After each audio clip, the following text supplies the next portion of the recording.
What's up, guys? I just came back from a tournament, a 1K tournament at Magic and Monsters, and I decided to take a frog deck, but I decided to change it up a little bit, playing a completely different engine. So this deck was actually featured on Who Needs Meta. If you guys don't know them, they like to do gameplay videos of like old retro formats as well. So they're very much old retro formats enthusiasts as well. So yeah, in Edison format, there is a couple cards that aren't really explored too much, and so I'll go into this in the deck profile. So I got 8th place at this particular tournament, and I decided to take this particular profile. So not much interesting stuff about the frog engine. I do play more frogs than the normal amount of frogs. So I do play the 1-for-1 as a form of frog, and I play the extra frog. So the extra frogs that people generally don't play is flip-flop frog. I generally think this card is really good because in a lot of different matchups, if you're able to establish the soft dupe block and you have a flip-flop frog face down, if you flip the flip-flop frog, you're able to bounce a lot of different cards that are face down so that they can never resolve. And cards like Ryko and Hamster are cards that flip-flop frog can bounce back. But in the tournament, I found out that this card is really good because you can bounce back recruiters.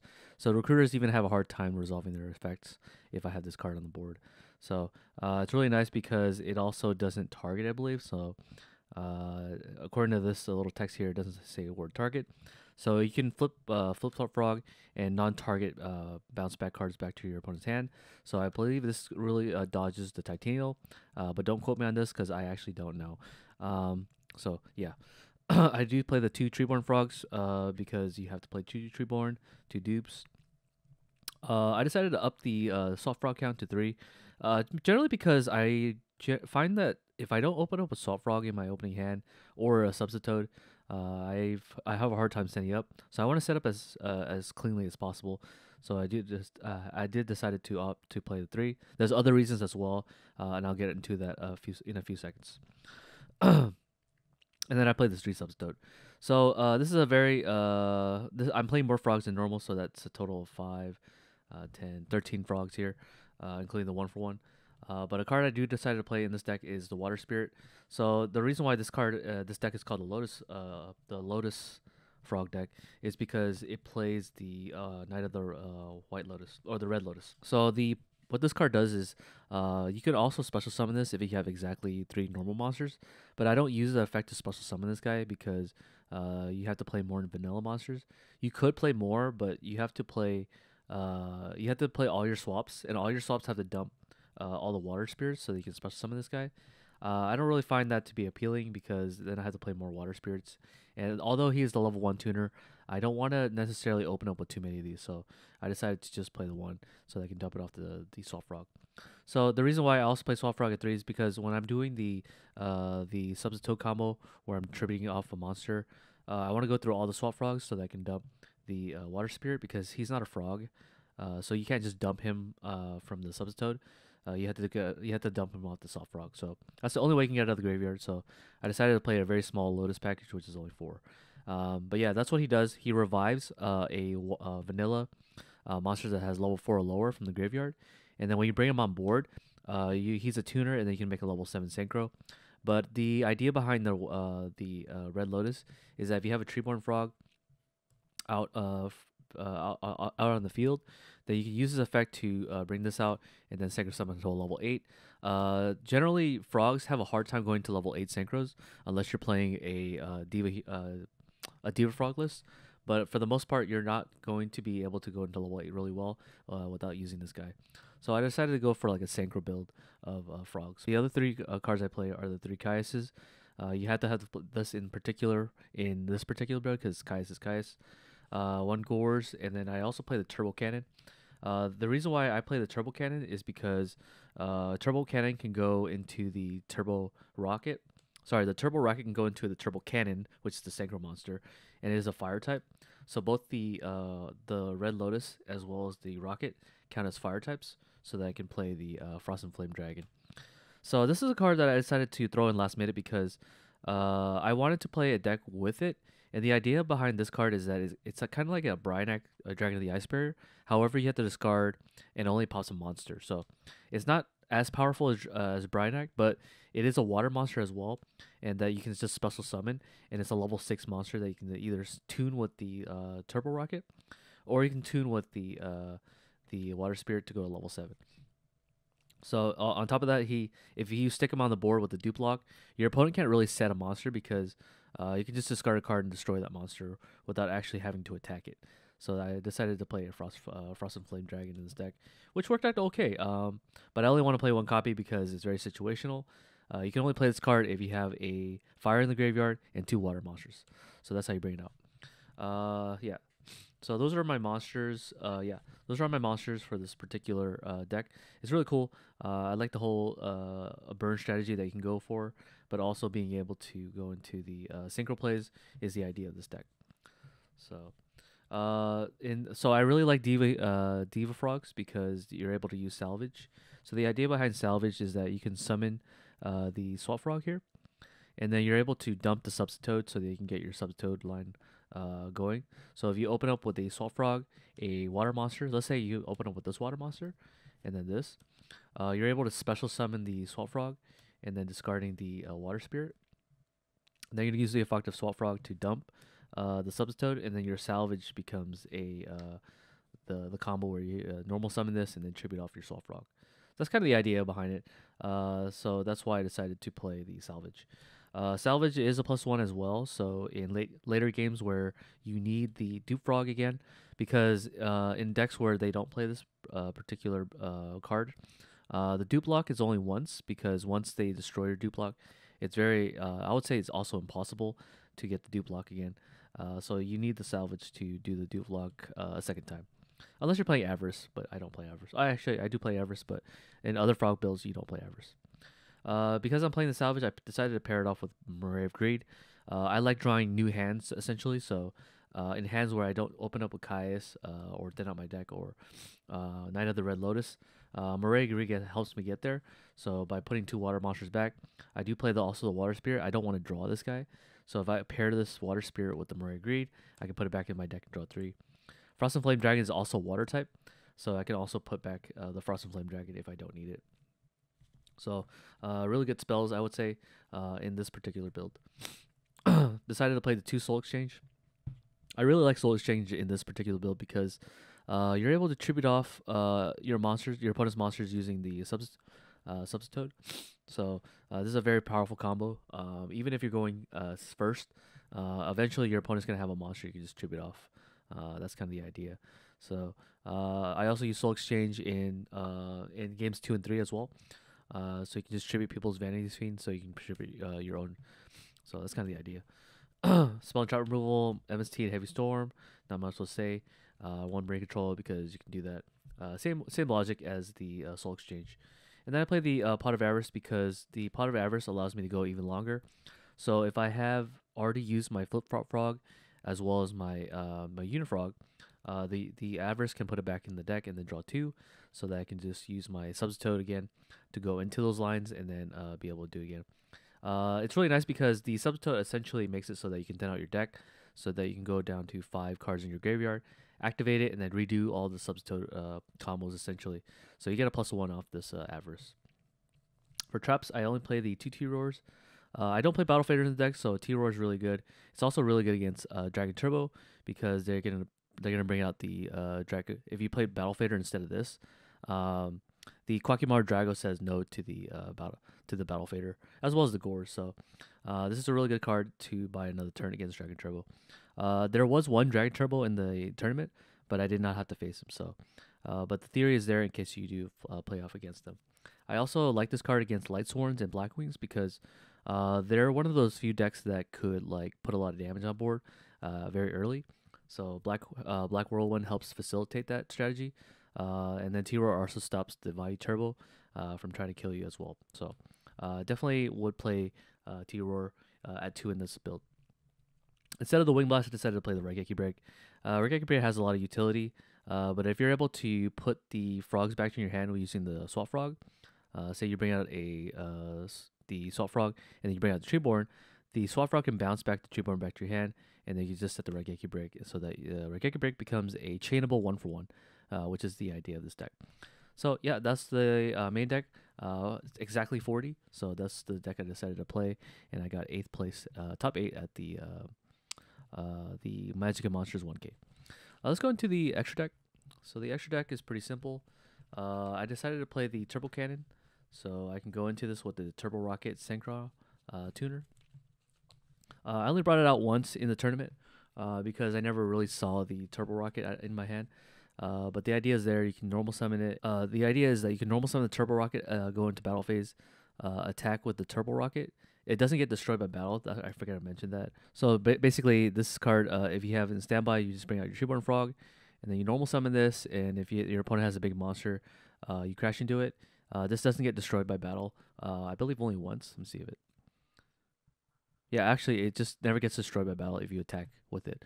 So if you're attacking with it, it never gets destroyed by battle. And at the end of the damage step, I believe it burns your opponent equal to the half of the attack of the target that you attack. So let's say for example you're attacking a Stardust with this, they'll take 1250 with it. Actually Stardust is a bad example. So let's say you're attacking a Colossal Fighter with this. They would take 1400 life points after the damage calculation. And then you can synchro the Turbo Rocket with the Treeborn, and then you go into the Turbo Cannon, and then use the Turbo Cannon to pop the Colossal Fighter, and they'll take 2800 life points. If you pair this with the Dupe Block, it's really strong because you basically have a monster out there that can pop face-up monsters on the field, so that you basically can burn them. So that's really cool about thing. It's also a fire type too, so if you have your Frost and Flame Dragon, and this is in the graveyard, you can actually just banish it so that you can bring out your Frost and Flame Dragon. So other cards I play are 2 Stardust. So I decided to play 2 Stardust because I wanted to, in case I wanted to go into double of them, in the event that I was playing against decks that can destroy my Dupe Block. So the idea behind this is that I have Stardust and 2 Dupe Block, Dupe Frogs on the board, so that Stardust can't be attacked, because his 25 base stat makes it really vulnerable to a lot of different monsters. So I decided to go with the strategy where I have double Stardust and then go into the Dupe Block. Level 4 is Armory Arm, so other than level 3, I have a level 4. I actually made this guy. I never made these guys at all because the idea is that you steal a level 3 monster such as Sangan, but you never want to steal a Sangan and then synchro with this guy to go into these guys, so I hardly ever made this guy. 1 Dark End, you can actually make this with the Caius, so long as you have a Caius and the Turbo Rocket. I never made it though. Colossal Fighter, that's my other level 8.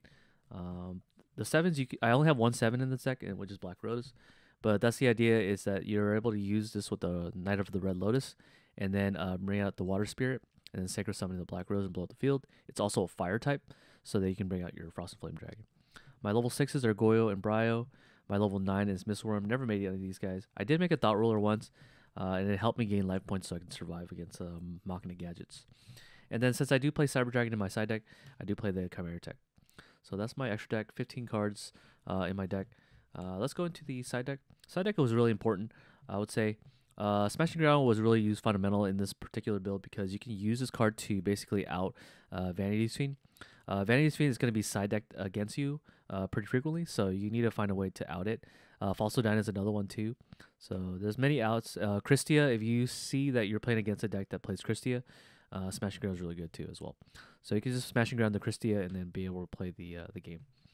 Cards I do like in the before the standby phase is the Book of Moon. It's also a defensive card too, so that I can use on my opponent's turn.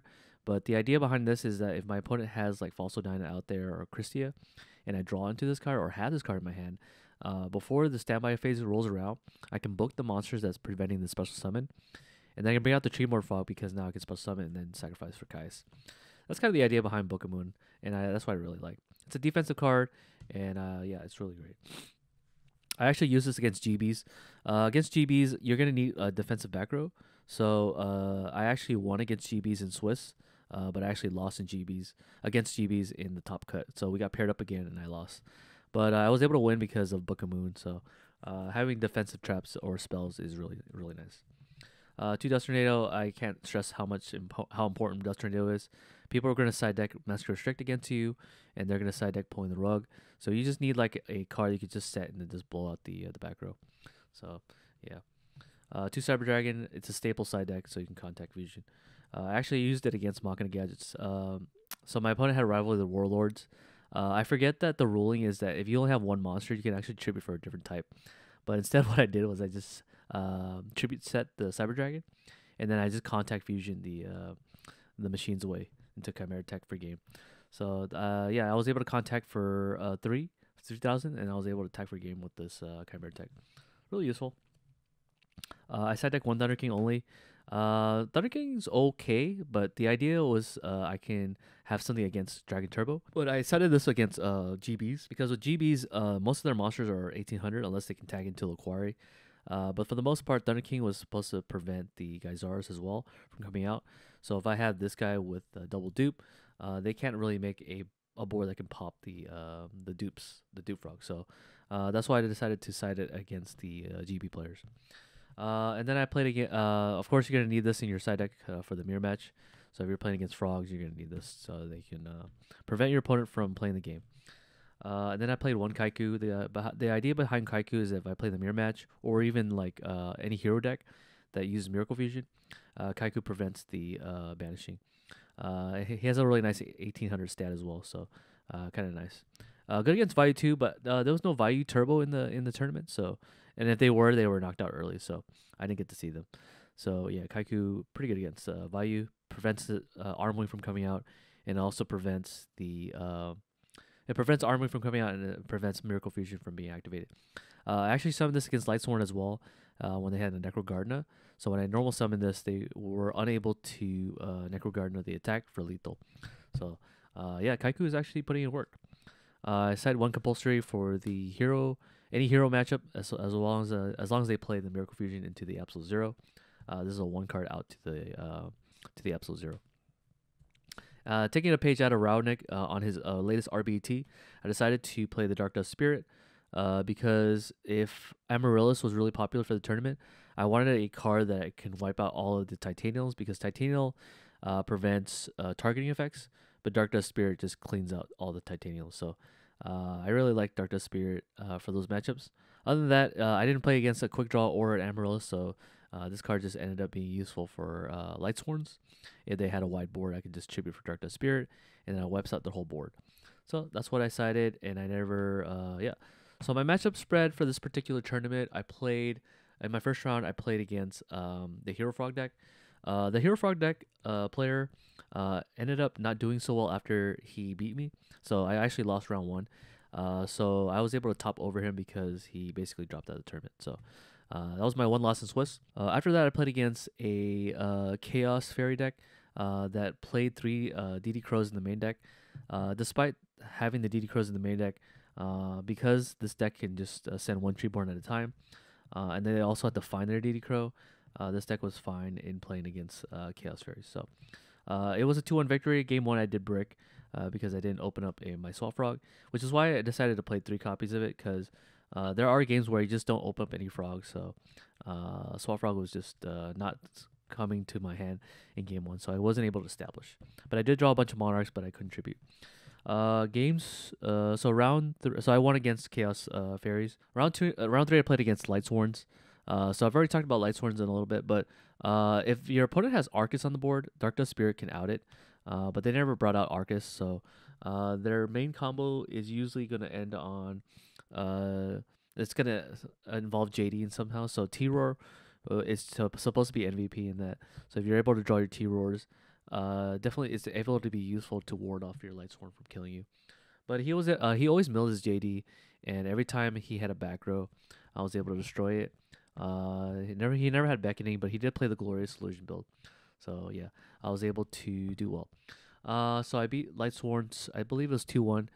There was a game where he milled 2 of his Master Restrict, but he opened up 1, and I was unable to tribute summon. So yeah, the deck faces the same issues as most frog lists, which is to be able to flip Master Restrict. So yeah, Master Restrict really good in this build. So yeah. Next round I played against Machina Gadgets. I already talked about it. I did contact for 3, so I was able to hit him for 3,000 with this under Rivalry Warlords.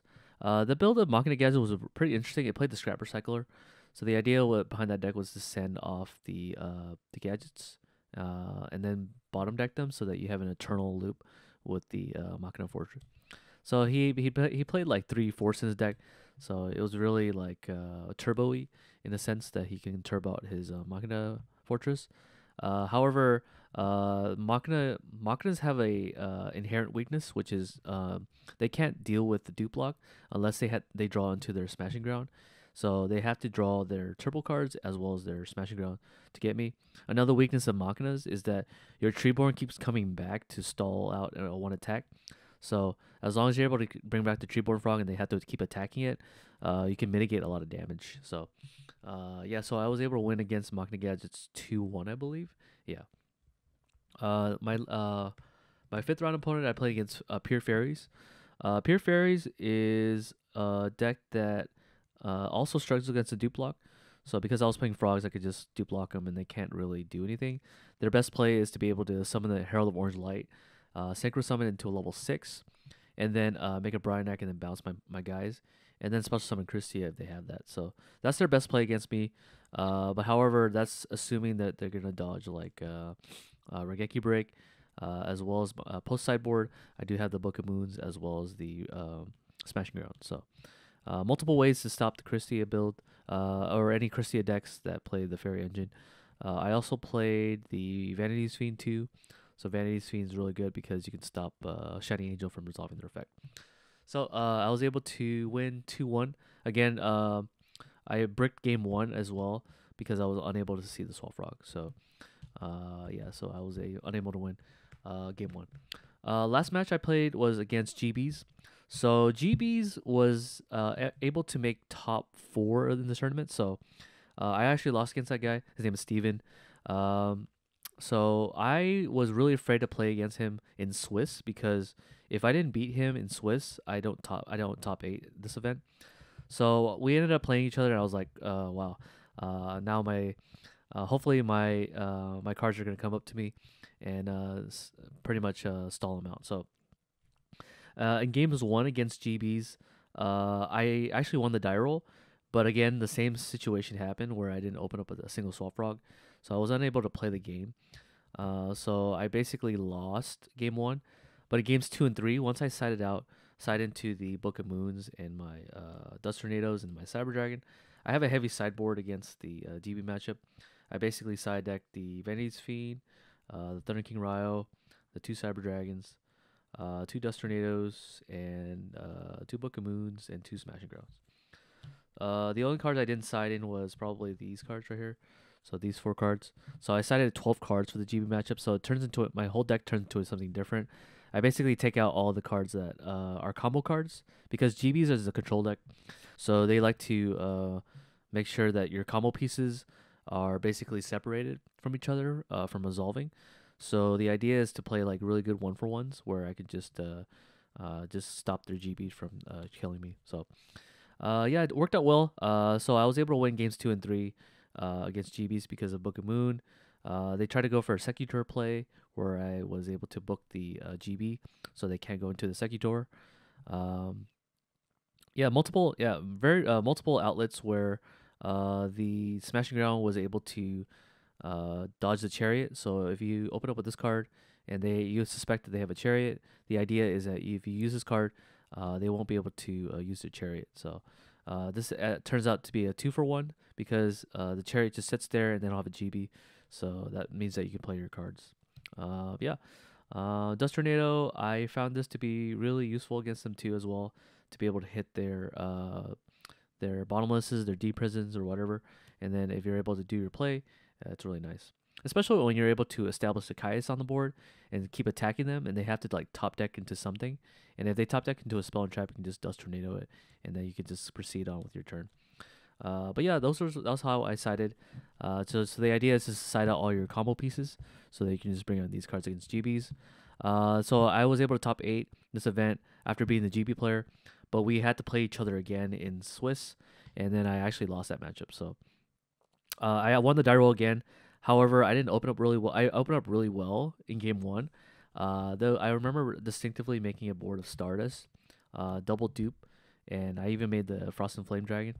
And he goes activate Book of Moon to set the Stardust, and then he flips Call the Haunted on a GB that I destroyed already, and then he sets Bestiary and then contacts and blows out destroys both the dupe block, and then he just attacks over the Stardust, and then tags out into Murmella and pops the Frost and Flame Dragon. So it was a really brutal chain of sequence that was able to beat the dupe block. But if he didn't have the Book of Moon, obviously I would have won that game. Games 2, I got 2-0 by the way. Games 2, what happened? I don't exactly remember the details of game 2. I just remember playing into a Torrential and a Mirror Force, and so I ended up losing a lot of advantage because I played into both of them, using the Substilled line where I'm tributing a bunch of frogs, and then I was trying to attack into basically an open board because he didn't have anything, so I can do the most amount of damage, and then he Mirror Forced, and then I remember summoning I remember summoning Caius, and I targeted his monster. He didn't respond with a Torrential, so I logically deduced he didn't have a Torrential. So then I played more into it the following turn, and then he Torrential. So I lost all my board from Torrential. But yeah, once they are able, if GBs are able to establish Heraclinos on you, it's pretty much GG's because you're relying on your spell cards to basically gain you the advantage in that turn. And if they have a hand, especially if it's GB and they discard it, their second GB summon can fetch back the GB card using a cast. So it's pretty much over once is that. So again, GBs is Frog's worst matchup. I don't know how I was able to win the game in Swiss, but I did, and yeah. So this deck is actually possible. It's very possible to win against GBs. It's just not favored for that matchup. So, anyways, that was the tournament run. I was able to make top 8 with this particular build. If you guys kind of like the idea of Frogs playing this, yeah, let me know in the comments section below. If you have any questions about how the deck can make synchro plays, just let me know. But anyways, that was my tournament run. It's pretty late right now, so I'll sign off right now, and I'll see you guys on the next video. Peace.